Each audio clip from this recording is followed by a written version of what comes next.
Hey guys, welcome to another video with me, Korik, and this is Hidden Keys. Yeah, let's talk about some stuff. I just want to talk today, this is a little bit of a rant video.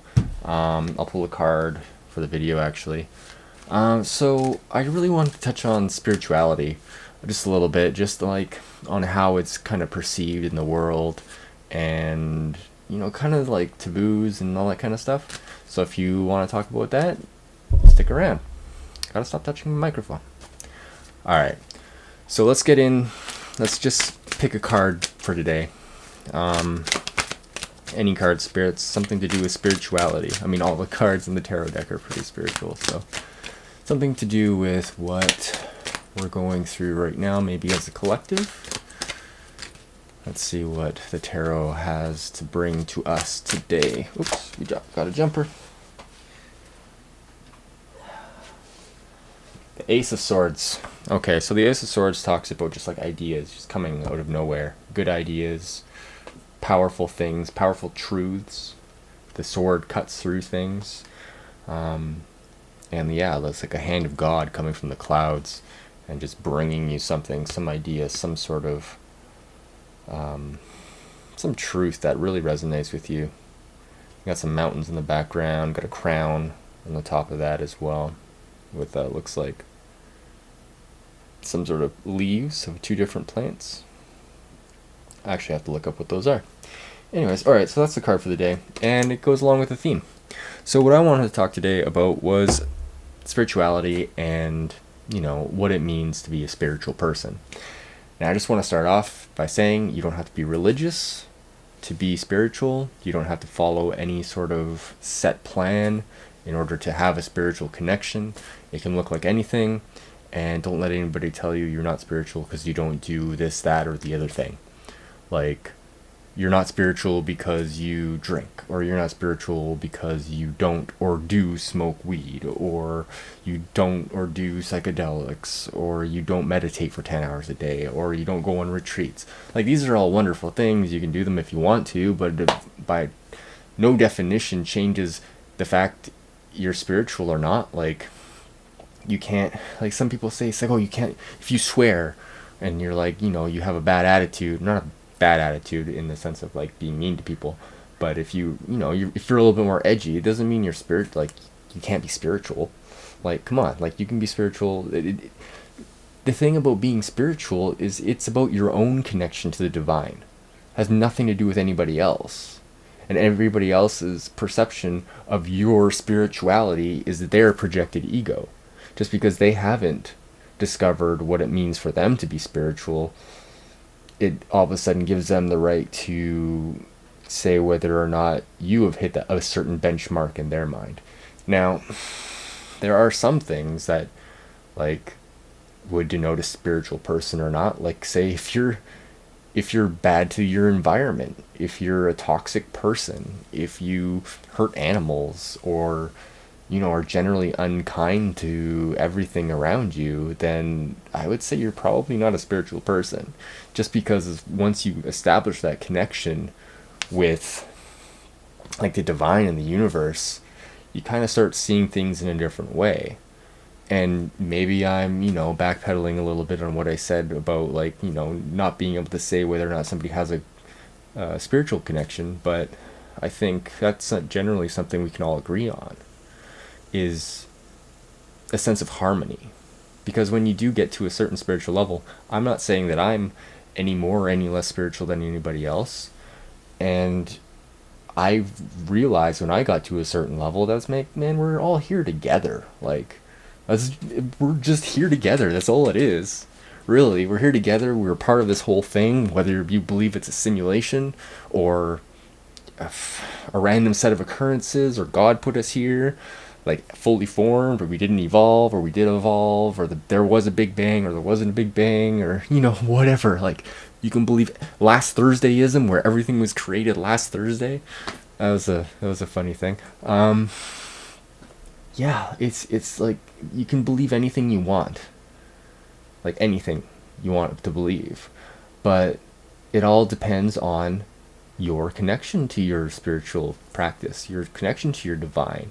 Say you pray every day and you do it in a you know, the typical way of like asking for things. Like, yeah, you're spiritual, but you may not be using that connection in the best way possible. And in that example, if you're praying for things that you wish you had, like, oh, I wish I had the job or whatever, what you can do is, instead of manifesting and creating this field around you that is jobless or is broke, you're being grateful for having the thing that you want. Be like, wow, I'm really satisfied in my job situation, or I'm really happy in this relationship that I have, even if you're not in a relationship, because you know we're always in relationships, whether they're romantic or not. So you can still put that out there, and it can still vibrate in truth, which is, you know, which is this Ace of Swords.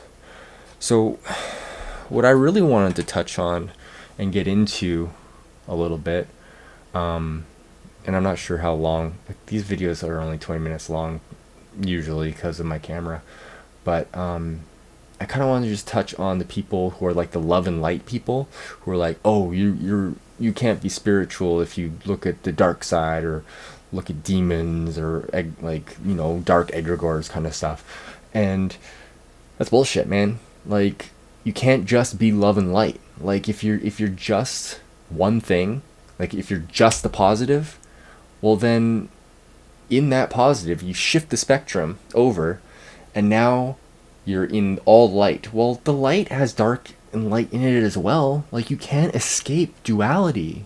You can't just pump and pump and pump love and light. Like, yeah, it's great, everybody needs love and light, fantastic, but people also need that shadow, that darker force to bring in that primal. We're meat machines, man. We evolved. We grew up with wolves and shit. Like we evolved alongside these creatures, and like we are primal beings. We're here for a reason. We have like this, you know, consciousness that can think about death and think about life after death and think about science and quantum physics, how everything works.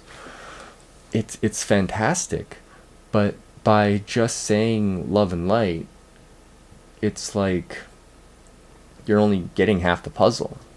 So you're kind of doing yourself a disservice, which is by all means, like, yeah, love and light it up, man, because if you're in a dark place already, well, then you already have that part figured out. You already know what it's like to feel like shit. So yeah, take that and then go forward and evolve that maybe into a more light place. Because oftentimes, the most of the people I talk to who have gotten into spirituality and spiritual practices in general, they all came from a spot in their lives where they crashed. They crashed and they're building themselves back up. And that's usually how it goes. It's like from the dark comes the light. Because if you think about this on a cosmic scale, like, before everything, it was just darkness. The darkness is the womb. Darkness is the ultimate chaos creation point of the universe, and the light is that spark of order, that spark that sheds light on things, that can connect things, and that can connect things and just like bring things to light. So you have to have both. You have to really express it, at least to yourself, like your darker side, your needs, your desires. Like, those aren't bad things. Like, if you have a lot of anger inside you, that's not a bad thing. It just, you merely have to explore it in a safe way for yourself and understand where it's coming from so that you can heal from it. And in those places, those darker places where you have traumas or something, like maybe you need to go to a therapist to talk about it a lot. Maybe it's like so deep down there that you haven't thought about it in a long time. Once you start talking about those things and getting them out, it kind of lightens you a bit. Like, it kind of makes you a bit more like buoyant in reality. And I find that that's where your power is a lot of the time. So by just going love and light, which once again is fantastic, of course, love and light, fantastic, okay, cool, but it's almost to the point where anybody who says that it's all love and light, they are too doing doing themselves a disservice because they're ignoring that part. They're ignoring that darker side. And then you'll find a lot of ego when you encounter those people. Those are the people who say, oh, you can't be this, you can't be that, in order to be religious or spiritual, or, you know, people who say you can't be anything unless you do it their way. That's their ego. That's not you. Like, you can do anything you want and be whatever you want. So, yeah. Anyways, that was just a short rant on that. Now, I guess we can talk about shadow work a little bit here. Everything has, you know, it's a scale. It's duality. You have both sides, and like the yin yang. You have, like, you know, the yin yang. I can't do that with two hands. You have the yin yang. You got your yin and your yang, or yin or yang, whatever you want to say it. I hear yang a lot, which I think is the correct way to say it, but I could be wrong. Anyways, it's a duality. There's a light, there's a dark, there's a masculine, there's a feminine, and we're all a mix of both. And that's, like, irrefutable. Like you can't say we're not. There's no 100% masculine man. There's no 100% feminine woman. Like, there are assertive and submissive qualities. There are giving and receiving qualities. Like, so we all have these things within ourselves. So, on the topic of shadow work and exploring these darker sides, like, you can almost, I mean, there are light sides and dark sides to shadow work as well. Like, there's a light side where it's like you're finding the truth, you're healing from it. And then there's a dark side where you're embracing the darker sides of yourself. Like, oh, like, why do I want to hurt this person? And so you explore it in your mind, not in reality, of course, but you explore it, and, like, what does that mean? Like, go through situations in your head and be like, okay, what would happen if I did that? Why am I feeling that way? What would I get from that? And oftentimes you'll come up with something actually quite simple, and maybe even something completely unrelated. Like, maybe it's linked to something an uncle said, like, 20 years ago or something. Like, it could be anything.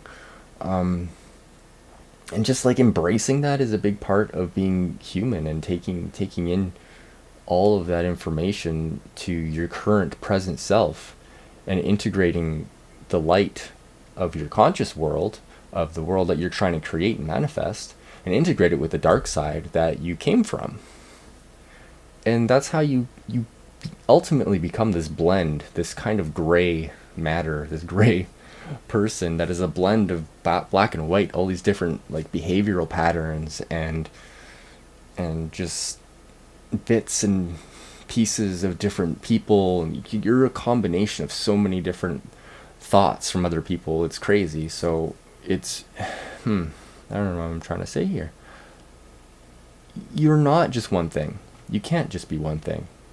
Anybody who says you're supposed to be just one thing doesn't know what they're talking about. I don't know what I'm talking about. I'm just talking to you guys. Alright, so this is July 1st. I'm recording this on July 1st. And we're in Cancer season right now. I'm just looking at my my chart.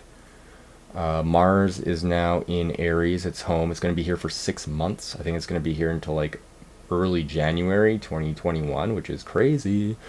So we're going to have a lot of time with Mars in Aries, which is, like, I don't know what house it's in for you. For me, it's my 10th house, so it's career. And that's a lot of, like, fiery energy being pushed that way. And Mars really likes to be in Aries. Like, it's its home. Like, that's where it belongs. It's that fiery, directed, like, ram energy, just, like, go towards wherever you want. And Mars is the sword, and it's, like, physical energy, it's anger. So you may find a lot of anger coming up, or, like, misdirected. And I challenge you to kind of sit in that if you're feeling angry, and see where it's coming from. Like, actually sit there and contemplate. And I don't mean contemplate as just like, oh, think about it on the couch. I mean, like, go sit on your bed, like, close your eyes and be in the situation. Like, almost make it a meditation. You don't have to, like, meditate. I mean, you can, of course, like, by all means, meditate and, like, figure it out. But really contemplate what's going on in your mind, and so you can take that fiery Martian Aries energy and go forward in a way that isn't polluted by other people's ideas, and it's like more in the core of what you are. And I think you'll find things this next 6 months, if you follow through with that, it'll be really good for you, really beneficial, whatever house it lies in for you. I just wanted to make this video to talk about the people who say you can't do things. You can do anything you want. I believe in you. You can 100% do anything you desire. Like, just make sure you're not hurting anybody else, not, taking stuff that's not yours. I mean, shit, you can really do anything, but you gotta have morals about it. Don't just do things willy-nilly. And especially if you're doing magic, make sure you're just, doing things for yourself, working on yourself first. And only work on those people who ask for your help. Don't go doing a bunch of like hexes or something on somebody, because if you don't know what you're doing, that shit's gonna bite you in the ass. All right, well, yeah, I guess in summary, everybody does this a different way. Some people go to church. Hell, some people go to church all their lives, but they're no more spiritual than a person who has never set foot in a church. Like, going to church or following a religion doesn't make you spiritual. And I think that's a lot of, like, it may give you and instill morals on the people, because I feel like that's generally what it was used for, to keep people in line a lot of the time. And give morals like, hey, if you do this, you're going to be punished, kind of thing. Like, it makes sense if you're trying to control basically the whole world's population. So in that, like, but that's not to say if you are spiritual and you do go to like a church or a synagogue or a mosque or whatever, that you're not spiritual, because there are people who are really into their religion who get a lot out of it and they connect with it. And that's beautiful. That's an absolutely wonderful thing. And thank goodness for those people, and thank goodness for the spiritual practices that they do. But just because you don't go, or you don't participate in the ways that they do, doesn't make you any less spiritual, because you may have a connection to like your higher self. You might even hear voices if you're categorized as like a schizophrenic person, or maybe you just have guides a lot of the time. Like, if they're positive, they're generally guides. But like, these are all connections, and you can hone these connections. And if you have any like bad voices that are going on, you can just tell them to go away. Like, these are things that don't belong to you. Like, if you can end contracts with entities and beings that you don't want around anymore, that if they're being hurtful or saying negative things, maybe. But in that sense, like, you have to be aware of what's your own voice and what's a guide's voice, because guides are like people in the sense that, I mean, they're like people in the sense that they have their own agenda, I suppose. It depends on what kind of guide you have. And just like people, they have personalities, and you may not like how someone talks to you. So just like people, you can be like, okay, man, I don't want to talk to you anymore because you kind of make me feel bad. And you may get a response of like, okay, well, I won't do that anymore, or okay, or no, or something. Like, in that case, you have to write out like a soul contract, like basically null the contract you have with that being, if it's an actual being. On the other hand, this could, if it's like your own voice, this could be your inner dialogue. And if you're being really negative in your inner dialogue, check out my first video on energy leaks, because that's a big energy leak, to have a negative self-dialogue. And that's like, it comes along with depression and anxiety and a lot of different social things as well. So really, this is a thing, man. It's your life. It's 100% you. All of this is you.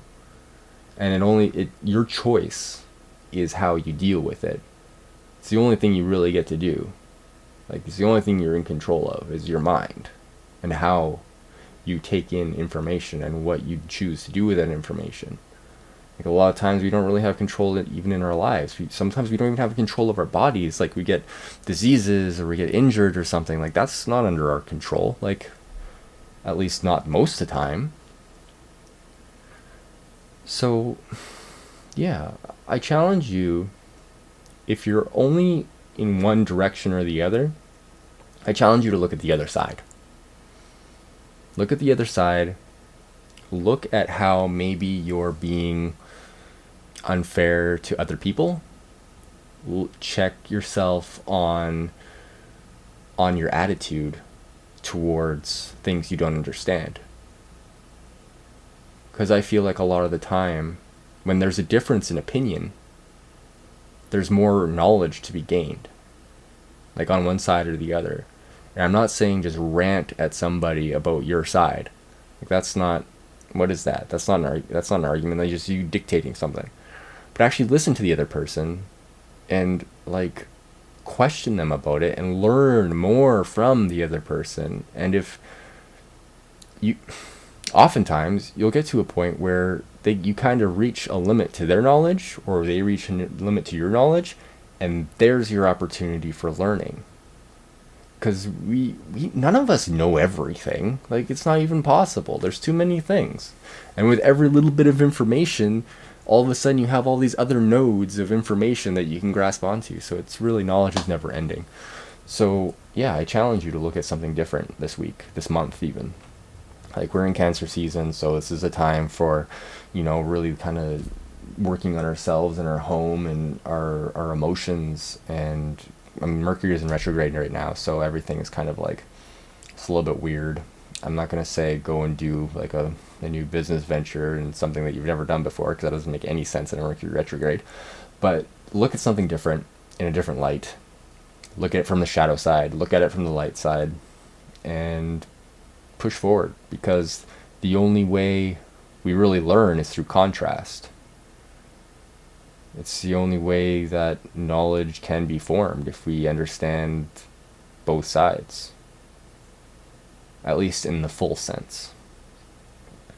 Alright guys, well, I don't know how long this video is. This is just a random rant video. I'm going to do a video on astrology next, I think, and another tarot video, because I know I didn't put up one this weekend or this week. But yeah,